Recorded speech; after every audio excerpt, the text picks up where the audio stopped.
এদিন আমরা গেছিলাম তারাপীঠ। কৌশিকী অমাবস্যার ঠিক পরে সন্ধ্যের দিকে। সেদিনও যথেষ্টই ভিড় ছিল, আর চারিদিকটা পুরো মানুষে গম গম করছিল, অনেক মানুষের সমাগম ঘটেছিল। দোকানগুলো বেশ ভিড়ই ছিল। আমরা যখন গেছিলাম তখন প্রায় 9:45 বাজে। তাও দেখুন কত মানুষ এখনও মন্দিরের দিকে যাচ্ছে। দোকানেও আছে, দোকানগুলোও খোলা আছে। কৌশিকী অমাবস্যায় সাধারণত ভিড়টা একটু বেশি হয়। অনেক দূর দূরান্ত থেকেই মানুষ আসেন এখানে মাকে দর্শন করার জন্য।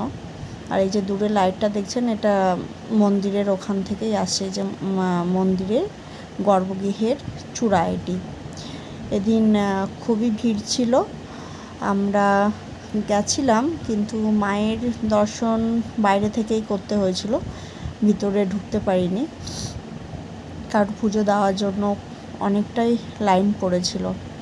এটা হচ্ছে বাইরের চাতালটি।